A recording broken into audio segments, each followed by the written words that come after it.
Nous acclamons le Seigneur.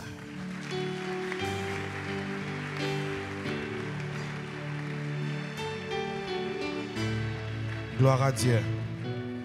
Rapidement, je voudrais dire merci à Dieu qui nous fait la grâce d'être là, d'apporter encore la parole. C'est pour nous une grande marque de confiance pour ce que le Seigneur est en train de faire au travers de papa et de maman.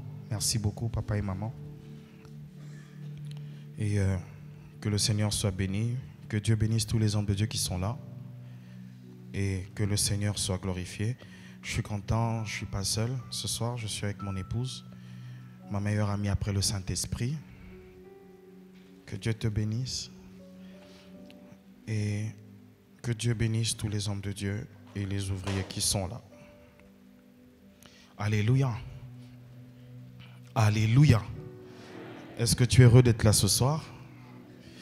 Amen. Mon thème de ce soir, le thème que j'ai à nous proposer ce soir, c'est juste un seul mot, c'est chrétien. Dis à celui qui est à gauche, chrétien. Dis à celui qui est à droite, chrétien. Celui qui est devant, chrétien. Celui qui est derrière, chrétien. Celui qui te fait sourire, chrétien.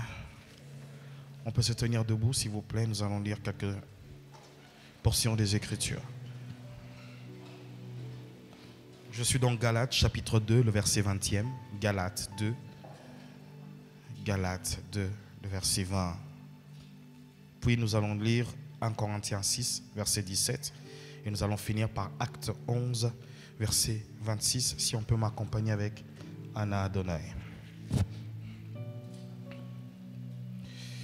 Galates 2, verset 20. La Bible dit, j'ai été crucifié avec Christ. Ce n'est plus moi qui vis, c'est Christ qui vit en moi. Et ce que je vis maintenant dans mon corps, je le vis dans la foi au Fils de Dieu qui m'a aimé, qui s'est donné lui-même pour moi. J'ai été crucifié avec Christ et ce n'est plus moi qui vis, c'est Christ qui vit en moi. Et ce que je vis maintenant dans mon corps, je le vis dans la foi au Fils de Dieu qui m'a aimé et qui s'est donné lui-même pour moi. 1 Corinthiens 6, 17.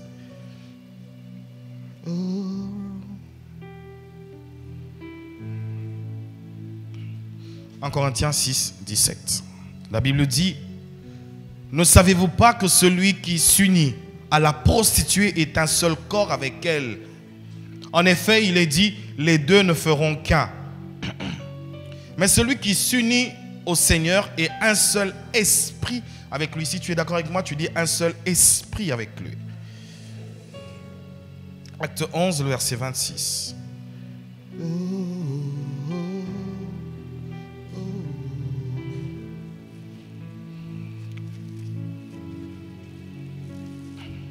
Quand ils ont trouvé Paul, ils l'emmenèrent à Antioche.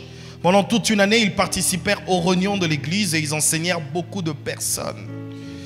C'est à Antioche que pour la première fois, les disciples furent appelés chrétiens. Que Dieu bénisse sa parole.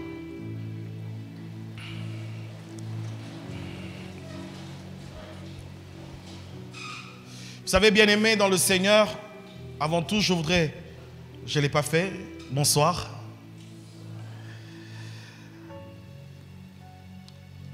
Avant que nous puissions entrer en profondeur sur ce thème et ce que je dois dire ou ce que le Seigneur a déposé dans mon cœur, je voudrais nous dire une chose très importante.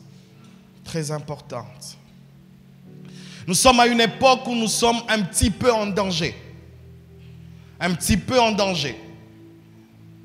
Nous sommes vraiment en danger, frères et sœurs. Comme il y a comme une forme de confusion aujourd'hui dans le monde. Il y a comme une forme de confusion où, remarquez, pour ceux qui ont étudié dans certaines écoles, dans le cahier de communication, était écrit religion. Et dans la religion, il y avait musulmans, il y avait protestants, mais il y avait aussi chrétiens. Ainsi, aujourd'hui, le mot chrétien, ce n'est simplement qu'une appartenance philosophique ou tout simplement une religion. La religion chrétienne. Chrétienne. Paul se retrouve à Antioche et on l'appelle les disciples pour la première fois chrétiens. Une parenthèse, je voudrais ouvrir simplement pour se dire, ils ne se sont pas appelés chrétiens, mais on les a appelés chrétiens. Malheur, bien-aimé, aujourd'hui, il y a des gens qui se donnent des noms sans porter la vie du nom. Le problème, ce n'est pas porter le nom. Le problème, c'est porter la vie du nom. Le problème que nous avons aujourd'hui, c'est cela. Tout le monde s'appelle chrétien. Tu peux voler le matin, mais à la nuit, à la veillée, tu seras là. Tu peux voler dans ton entreprise et te retrouver directement dans une veillée. On t'impose aussi les mains et tu prophétises. Mais on t'appelle aussi chrétien. Chrétien. Mais écoutez, j'aime cette nuance. La Bible dit ceci, nous l'avons lu. C'est pour la première fois à Antioche que les disciples furent appelés chrétiens. Dis avec moi, les disciples furent appelés chrétiens. Ce n'est pas parce qu'on est dans une famille où papa et maman prient que nous sommes dans une famille chrétienne. La Bible dit que ce sont les disciples, c'est-à-dire leur manière de vivre, leur manière de marcher, leur fonctionnement s'est identifié à leur maître. Et par là, je voudrais nous dire qu'être chrétien, c'est d'abord être disciple. C'est être disciple. Ce n'est pas venir à l'église, être chrétien. Ce n'est pas aller dans un culte. Ce n'est pas ça être chrétien. Être chrétien, c'est d'abord être disciple. Dis avec moi, c'est être disciple. C'est être disciple. Tout disciple va à l'église, mais tous ceux qui viennent à l'église ne sont pas forcément des disciples. Tout disciple va à l'église, mais ce n'est pas tous ceux qui viennent à l'église qui sont disciples. Tout disciple a une Bible, mais ce n'est pas tout possesseur de Bible qui est un disciple. Tout disciple chante des cantiques spirituels, mais ce n'est pas tout celui qui chante des cantiques chrétiens qui est réellement chrétien. Chrétien. Chrétien. Être disciple veut dire tout simplement, c'est être un étudiant, être un élève, être un apprenant. Qui dit disciple dit élève, mais dit aussi maître. Il y a quelqu'un qu'on est en train de suivre, il y a un exemple, il y a un modèle qui est au devant de nous. Pourquoi on les a appelés chrétiens? On les a appelés chrétiens tout simplement parce qu'ils vivaient comme Christ. Ils parlaient comme Christ, ils marchaient comme Christ, ils vivaient comme Christ. Ils n'avaient même pas besoin de brandir des brochures. Ils n'avaient même pas besoin de brandir leur Bible. Ils n'avaient même pas besoin de porter des badges. Ils n'avaient même pas besoin d'avoir des cartes de membres. Leur vie criait plus que ce qui est éphémère. Leur vie criait plus que les cartes de baptême. Leur vie criait plus que les cartes de membres. Leur vie criait plus que le ministère. C'était des chrétiens. Vraiment des enfants de Dieu, des disciples de Christ. Et Jésus-Christ dit dans Luc 6, verset 40, il dit ceci: le disciple n'est pas supérieur à son maître, mais tout disciple bien formé sera comme son maître. Quand tu lis ce passage, nous avons l'impression que nous devons vraiment recommencer. Tout disciple bien formé a pour but d'être comme son maître. Que Dieu nous aide à devenir comme Jésus. Je crois que tu allais dire Amen. Il est donc important de comprendre ceci, que le but du disciple, c'est d'être comme le maître, marcher comme le maître, faire comme le maître. Jésus-Christ lui-même dit, mon Père agit, moi aussi j'agis. Ce que j'ai vu faire le Père dans le ciel, c'est ce que je fais ici sur terre. Ainsi, si nous sommes véritablement des disciples, l'une des choses que nous devons faire, c'est de faire comme le maître. Le pasteur a dit quelque chose qui m'a fort touché. Il a dit, de qui es-tu imitateur? Celui que tu imites, imite quelqu'un. Et Paul a dit, je suis imitateur de Christ. Mais toi, qui suis-tu?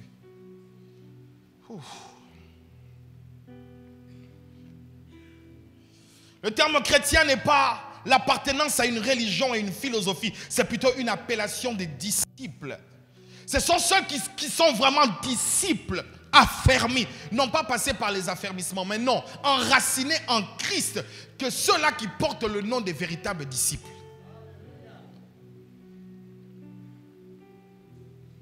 Les disciples, c'est une appellation faite par les hommes. Et qu'est-ce que les hommes extérieurs d'Antioche ont voulu dire? C'est qu'ils sont différents. Ils sont différents de nous. Être chrétien, c'est être différent. Dis à celui qui est à côté de toi, c'est être différent. Être chrétien, c'est être différent. Malheureusement, ce qui est grave, c'est qu'aujourd'hui, il n'y a même pas de ligne de démarcation entre les chrétiens et les païens. Comment tu peux dire que tu es rempli du Saint-Esprit, tu es disciple du Seigneur, mais tu t'habilles comme une fille vulgaire qui se promène sur le boulevard? Comment tu peux dire que tu es chrétienne, mais quand tu parles, ta bouche, elle est faite pour casser les autres que pour blesser les autres? Comment tu peux dire que tu es un chrétien si ta vie se résume en querelle, en rancune et en problème? Comment tu peux dire que tu es chrétien si tu vis dans la médisance? Comment tu peux dire que tu es chrétien? Écoutez-moi bien, bien-aimés, il y a un danger, il y a une telle confusion que le dernier jour, nous risquons d'être confondus. Comment tu peux t'appeler chrétien en vivant de telle sorte? Comment tu peux te dire, si les hommes d'Antioche étaient de cette période, est-ce qu'on pouvait réellement t'appeler chrétien? S'il y avait des hommes qui ont vu marcher Christ sur terre, est-ce qu'ils peuvent eux t'appeler chrétien?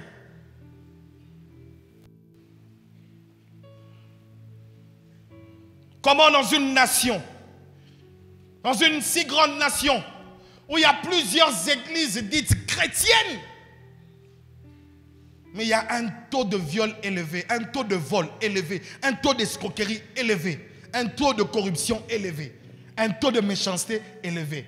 Allez seulement sur Facebook, voyez comment les Congolais s'insultent. C'est le seul peuple, vraiment le pasteur Paul a raison, c'est le seul peuple qui s'insulte comme ça.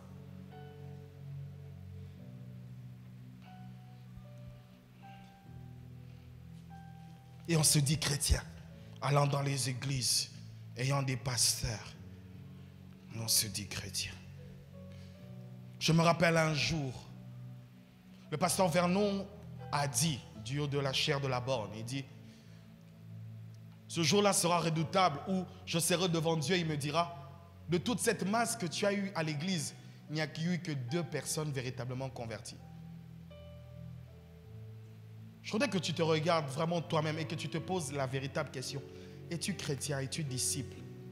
Qui dit disciple dit discipline. As-tu la discipline du maître?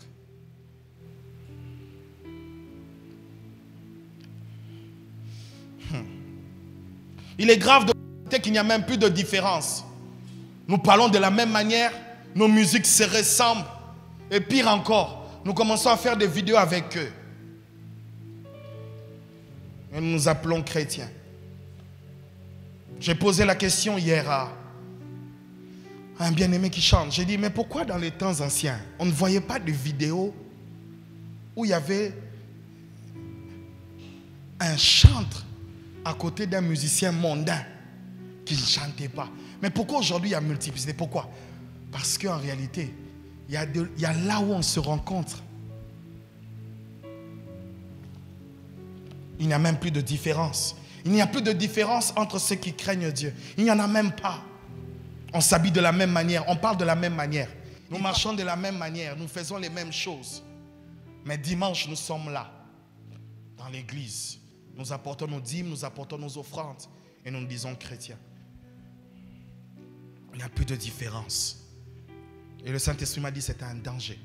C'est un danger. C'est un danger.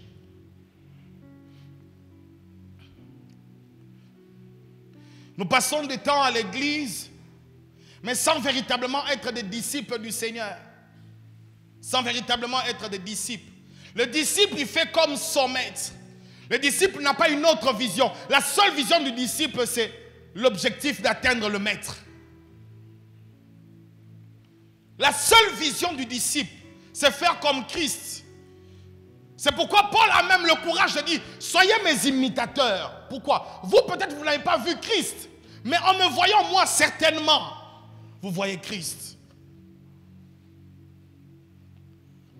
Est-ce qu'il est possible que dans ton entourage, dans ton département, dans ton église, dans ton entreprise, dans ton école, qu'on dise « Soyez mes imitateurs ». Est-ce qu'il est possible de dire qu'il y a des gens qui t'imitent? Si vraiment des gens t'imitaient, le Congo sera debout ou à genoux. Si vraiment on devait t'imiter, est-ce que le Congo sera debout? Est-ce que l'église sera debout? Est-ce que la société sera debout? Chrétien. Chrétien. Plusieurs viennent à l'église et plusieurs même servent Dieu. Prêche le Seigneur, prêche la parole comme je le fais. Mais combien sont véritablement disciples du Maître?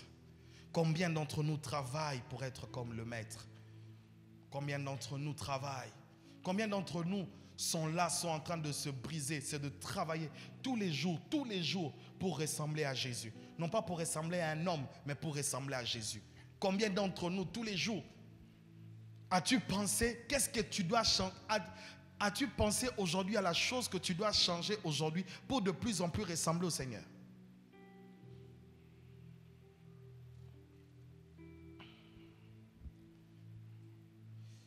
À l'époque de Paul et de Pierre, il n'y avait pas tant de scandales. Il y avait des problèmes, mais il n'y avait pas de scandale. Il y avait des problèmes, mais il n'y avait pas de scandale. Sont-ils plus chrétiens que nous? Non. C'était des disciples, on ne pouvait pas parler de divorce, on ne pouvait pas parler de concubinage, on ne pouvait pas parler de meurtre, on ne pouvait pas parler d'avortement, on ne pouvait pas parler de masturbation, on ne pouvait pas parler de toutes ces choses. Vous savez pourquoi? Parce qu'ils étaient fixés sur un objectif, Christ. Et ainsi, quand les disciples n'ont plus ses yeux sur Christ, ils regardent de part et d'autre et vivent d'une manière contraire à son maître. Ils étaient focalisés, ils prêchaient Christ, ils vivaient Christ, ils mangeaient Christ, ils dormaient Christ, ils respectaient Christ. Tout en eux, c'était Jésus, focalisé sur un seul point, Jésus. Mais aujourd'hui, nous sommes disparates. L'un est focalisé sur son mariage, l'autre sur son voyage, l'autre sur son chemin. Et il est difficile de rencontrer des personnes qui servent véritablement Dieu, qui craignent véritablement Dieu, qui sont véritablement chrétiens. Et il y a un danger. Il y a un danger.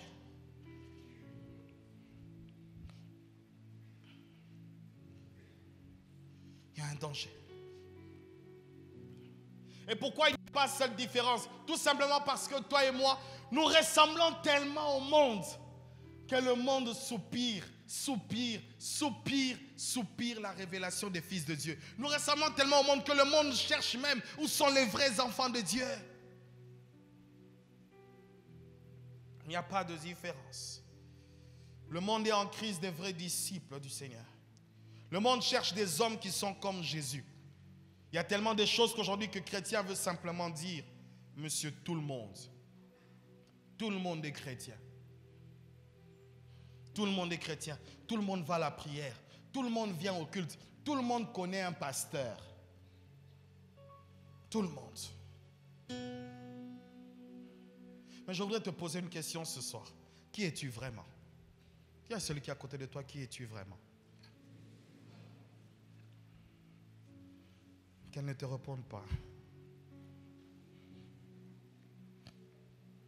Parlons de Christ, de chrétien au regard de la Bible. Tu peux me changer de musique s'il te plaît? Chrétien c'est... Écoutez, j'ai cherché la définition du mot chrétien, disciple, mais je n'ai pas bien trouvé dans le dictionnaire. Mais la meilleure façon de parler de chrétien, c'est de dire c'est un spécimen que le monde qui n'a pas été fabriqué par le monde. Quand on parle de chrétien, on ne parle pas de quelque chose qui est naturel. Quand on parle de chrétien, on parle d'un alliage. Dis avec moi alliage. Alliage, c'est un mélange qui se fait par fusion. Ça veut dire qu'on mélange par exemple le cuivre avec l'aluminium. C'est pourquoi je dis chrétien, c'est un mélange entre le divin et l'humain. Quand on parle de chrétien, on ne parle pas simplement de ce qui est mon Dieu, divin et humain. Il y a le divin qui est en toi et le toi qui est dans le divin. Écoutez-moi très bien.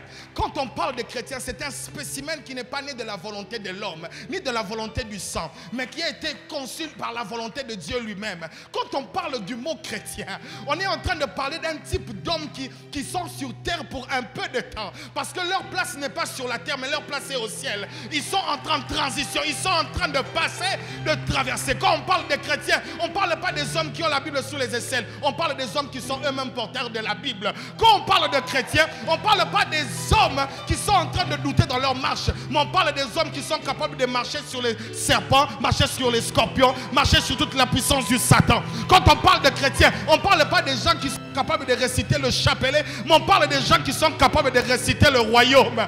Quand on parle de chrétiens, on ne parle pas des hommes qui sont capables de nous dire qu'ils appartiennent à une église, mais on parle des hommes qui appartiennent à un royaume. Car être chrétien n'est pas une identité naturelle, mais c'est une identité spirituelle attachée à un royaume bien défini. C'est pourquoi je dis c'est un mélange. Écoutez-moi bien.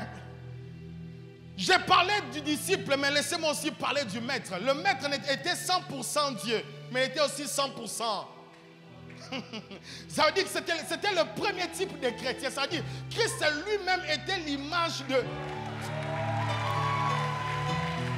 Écoute, quand tu vois Christ, tu es en train de voir le type de chrétiens qui doivent exister sur terre. Un peu de temps, il est fatigué, il est capable de dormir, mais après, il peut se lever, calmer la tempête. C'est ça être chrétien. C'est ça être chrétien. Être chrétien, c'est... Tu peux être devant la tombe de Lazare, tu pleures, l'humain pleure, mais après le divin ressuscite. Tu peux être devant la tombe, tu peux être dans le désert, tu es avec des gens. L'humain cherche les pains et les poissons, mais le divin regarde le ciel et il y a multiplication.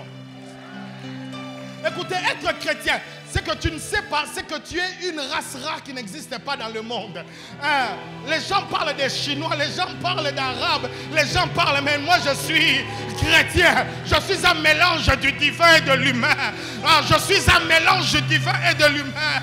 C'est pourquoi vous ne comprenez pas. Tu viens, tu chasses le démon au nom de Jésus. Le démon n'obéit pas à ta nature humaine, mais il obéit à ta nature divine. Pourquoi? Parce que l'apôtre Paul est en train de dire quelque chose. Si je vis, ce n'est plus moi qui vis, mais c'est Christ qui vit en moi.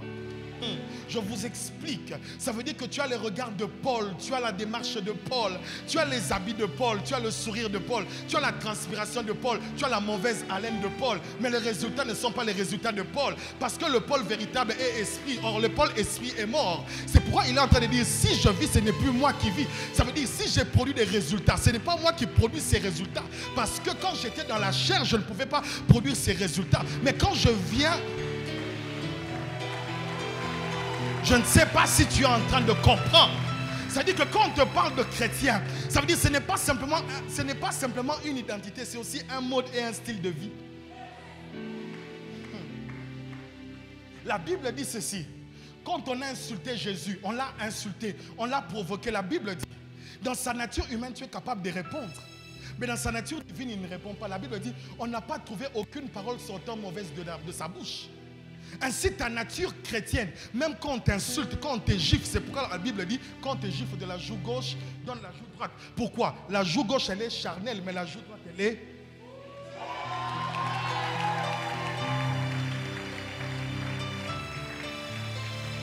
Le problème, c'est que nous ne réalisons pas que nous sommes... Non, dis à celui qui est à côté de toi, nous sommes différents. Aïe, aïe, aïe, aïe, aïe, aïe, aïe, aïe, aïe. Quand tu vois Jésus, c'est le type de chrétien sur la terre. Ça veut dire, à un moment, il est même fatigué. Écoutez, Jésus-Christ, on vient lui annoncer que son frère Jean-Baptiste a été décapité. C'est là où j'ai vu vraiment son humanité. La Bible dit, il a fui dans le désert. Il voulait que personne ne vienne là où il était. Pourquoi? Parce que le stress de la nouvelle l'avait tellement stressé qu'il a voulu se retrouver seul. Mais quand sa chair a agi dans le stress, dans le désert, les gens ont appris qu'il était dans le désert. Les gens n'ont pas regardé son stress, les gens ont regardé ce qu'il était et ils l'ont suivi dans le désert. Et quand ils arrivent dans le désert, celui qui était stressé était capable de donner encore du pain et du poisson. Vous savez pourquoi? Parce que je voudrais nous dire une chose. Notre nature charnelle peut nous emmener à avoir des stress, à être un peu malade. Mais notre nature divine nous rattrape toujours. Et c'est pourquoi vous constatez quelqu'un qui est malade, mais qui est capable de prêcher. Pourquoi? Parce qu'en lui, il produit des résultats qui sont au-delà de la force de la chair. C'est pourquoi, bien-aimé, laisse les gens t'insulter, ne réponds pas. Quand tu réponds, ça veut dire que tu n'as pas encore le divin.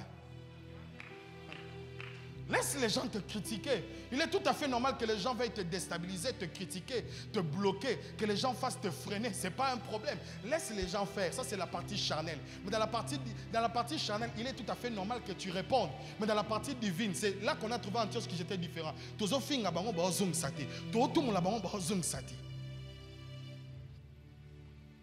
C'est ça être chrétien. Être chrétien, c'est faire comme Christ. Quand on te voit, on voit Christ. Ça veut dire que quand on te voit, il n'y a pas de différence. Tu es la copie conforme et certifiée de Jésus. Tu es C au cube. Copie conforme et certifiée. Au point où il n'y a pas de différence. Écoutez, Paul est en train de dire, si je vis, ce n'est plus moi qui vis, mais c'est Christ qui vit en moi. Ça veut dire, en d'autres termes, vous êtes en train de me voir, mais en réalité, ce n'est pas moi. Ce n'est pas moi. C'est ça en fait. Il a franchi un cap du disciple où sa vie est confondue à la vie de Christ. Confondu à la vie de Christ. On ne sait pas voir de différence. Au point où il doit passer, des miracles s'opèrent, des choses fantastiques s'opèrent. Vous savez pourquoi? Parce que c'était un chrétien. C'est pourquoi moi je dis, il n'y a pas de chrétiens charnels. Il y a des hommes animaux, des hommes charnels et des hommes spirituels. Et un chrétien, c'est un homme spirituel. Il n'y a pas de chrétiens charnels. Il y a des hommes charnels. Chrétien charnel, là, ce n'est pas dans la Bible.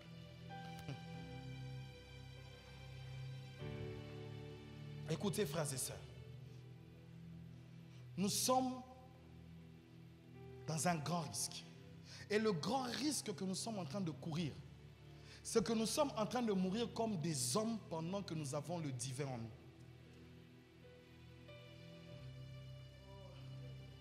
Maintenant, je pose la question. Est-ce que les résultats que tu es en train de poser, que nous sommes en train de voir, sont-ils des résultats de Christ ou ce sont les résultats de ta chair?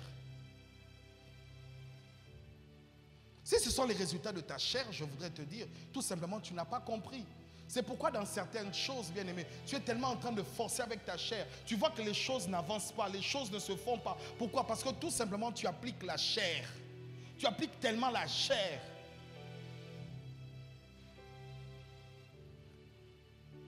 Écoutez, vous vous retrouvez au milieu du lac. Il y a la tempête qui frappe. Bien aimé, quel est le mécanisme que tu vas faire pour que la tempête se calme? Je prie que Dieu te mette dans une circonstance où ta chair ne pourra rien faire. Que tu sois contraint à être dans le divin.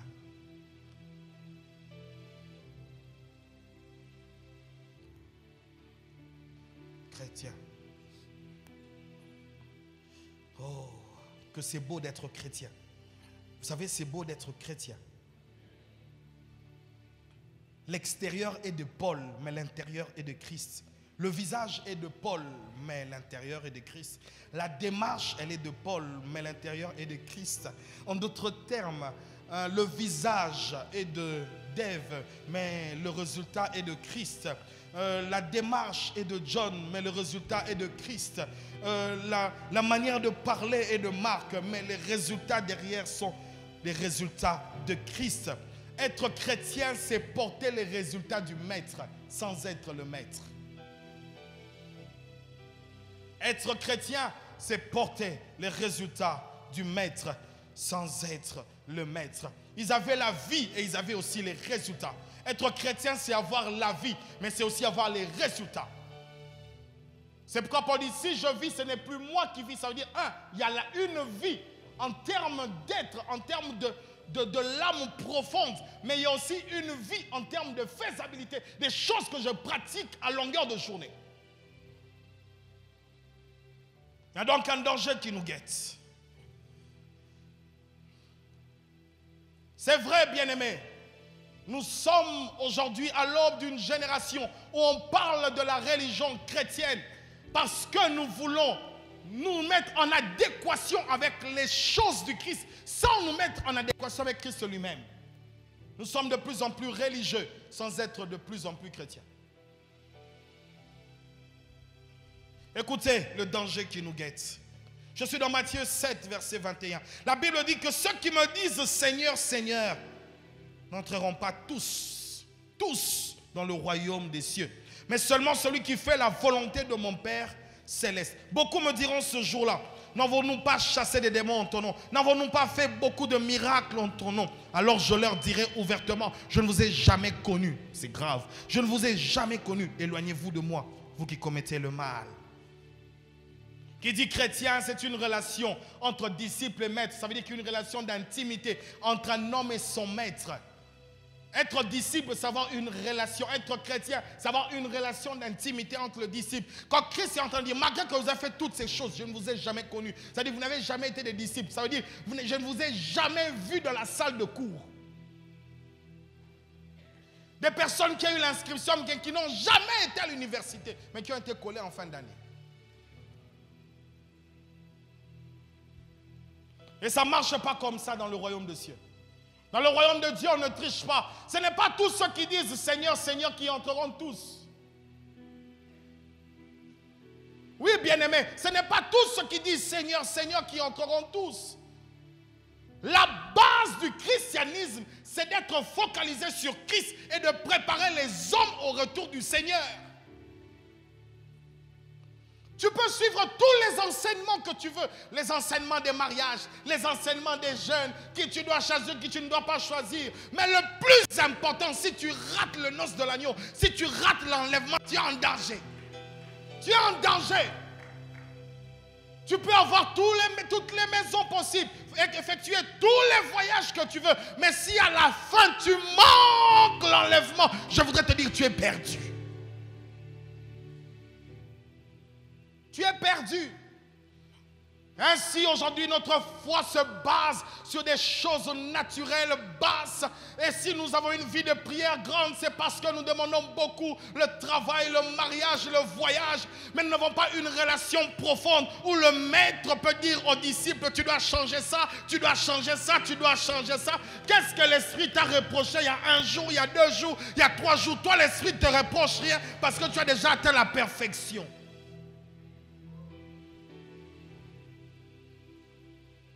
Tu es tellement parfait que toi, le Saint-Esprit, ne te reproche plus de rien. Le Maître ne te dit plus rien. Pourquoi? Tu es tellement parfait. Le problème, c'est les autres, c'est jamais toi. Chrétien.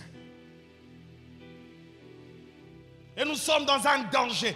Très bientôt, bien-aimés, le Seigneur est en train de revenir. Il est à la porte. Et quand j'ai lu ça, et bien-aimé, je me suis dit, oh mon Dieu, il faudrait que nous puissions nous tourner tous les jours vers l'éternité, pour que nous puissions avoir une mise à jour, savoir que même si je me marie, Jésus-Christ peut revenir. Même si j'ai des enfants, même sur la table d'accouchement, Jésus peut revenir. Tous les jours, j'ai envie de prendre ma chambre et de coller un tableau, de parler de tous les versets de l'enlèvement, pour que quand je me réveille, même à 1h, je vois enlèvement. Quand je me réveille à 2h, je vois enlèvement. Vous savez pourquoi? Parce que des fois, il y a certaines choses qui perturbent la pensée et te font oublier ce qui est essentiel. La dernière fois que tu as pensé à enlèvement, c'est quand? Sincèrement. Si tu as pensé à enlèvement aujourd'hui, lève ta main. Aujourd'hui. Mon Dieu. Voyez-vous vous-même. Et nous sommes focalisés sur ce que nous voulons, la chair. Être chrétien, comme je dis, c'est produire des résultats. Je ne suis pas contre les miracles. J'aime les miracles. J'aime. Je cherche d'ailleurs les miracles. Je cherche que les morts ressuscitent. Je cherche des grandes choses, je chasse les démons. Mais je sais qu'au-dessus de toutes ces choses, il y a une éternité qui m'attend. Au-dessus de tout ça, c'est bien ton mariage, c'est bien ton voyage, c'est bien tes enfants, c'est bien. Toutes ces choses sont bonnes. Mais il y a une chose qui est majeure. Et des fois, bien-aimés, nous voulons nous attacher à ces choses pendant qu'il y a une éternité meilleure qui nous attend. Et bien aimé, si nous sommes focalisés sur Christ, Dans l'église, il n'y aura pas de problème. Il n'y a jamais de rancune. Il n'y aura jamais de dispute. Il n'y aura jamais de chercher le poste des gens. Il n'y aura jamais de ces choses-là. Vous savez pourquoi? Parce que tout le monde est focalisé sur Christ. Je veux aller où? Je veux voir Christ. Je veux être comme Christ. Tout le monde est tourné sur Christ. Mais quand on n'est pas tourné sur Christ, on est en train de chercher le positionnement, on cherche à être plus aimé, on cherche à être plus grand, on cherche à être plus respecté, on cherche à être plus loin. Pourquoi? Parce que l'autre est un adversaire, on a un défi. Et pourtant l'autre est ton coéquipier.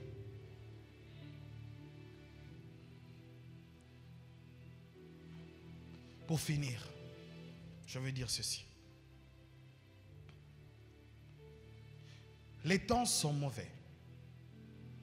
Ne regardez pas les gratte-ciels qui sont construits dans le monde. Les temps sont mauvais. Il y a telle une grande séduction dans le monde aujourd'hui que les hommes sont en train de se perdre en faisant tout, mais en faisant n'importe quoi. Veille sur ta vie tous les jours. Veille sur ta vie tous les jours. Veille. La Bible dit, veillez et priez, afin de ne pas tomber dans la tentation. Bien-aimés, veillons et prions. À quoi servira un homme après avoir prêché à toute la multitude de perdre son âme? C'est là Paul dit, je traite durement mon corps. C'est que je suis en train de vous dire ce soir et de nous dire à chacun de nous. Soyons comme Néhémie. Il est en train de construire la maison de Dieu, mais il a l'épée à la main. Il sait qu'il y a un combat. Les gens peuvent détruire sa vie, peuvent détruire le mur. Il construit pour habiter, mais il est en même temps en train de sécuriser. Tous les jours et tous les soirs, rassure-toi, que ce soit la nuit, que ce soit le jour, que ce soit dans un bus, dans un avion, dans un train, sur un bateau, là où ça va te trouver, tu es sûr de rencontrer Dieu.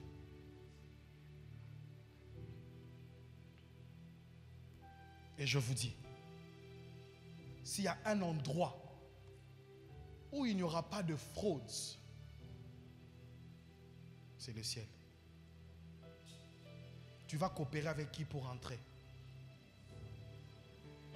Je suis très sérieux. Là-bas, il n'y a pas de commissionnaire pour les maisons. Les maisons sont construites au nombre des gens qui doivent y aller.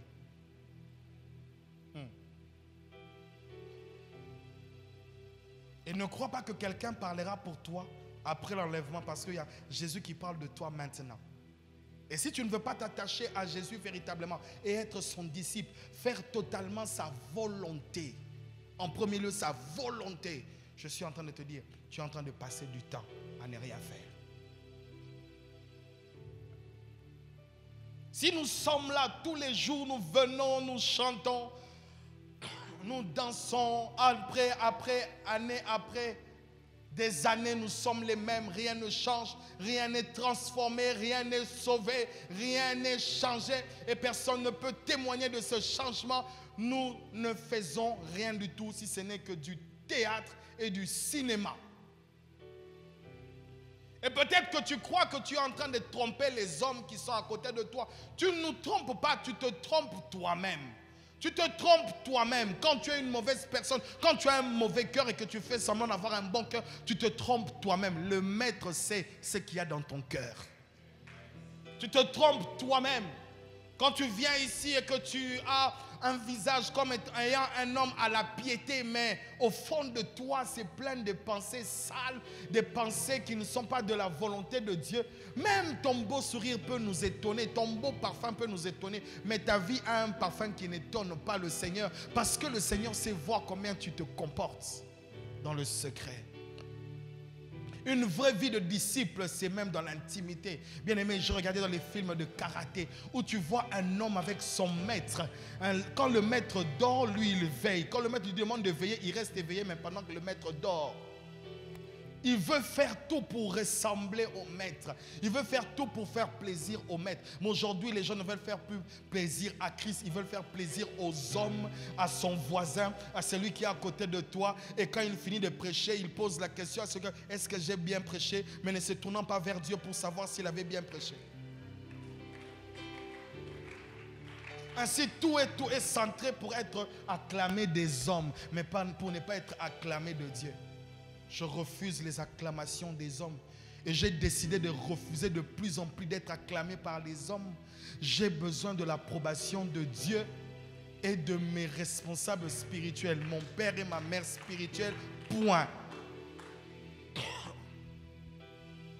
Et je vous dis la vérité, quand tu fais plaisir aux hommes, tu recevras la récompense des hommes. Quand tu fais plaisir à Dieu, tu recevras la faveur de Dieu. Ne soyons pas des chrétiens de nom, mais soyons des disciples véritables. Que Dieu nous bénisse.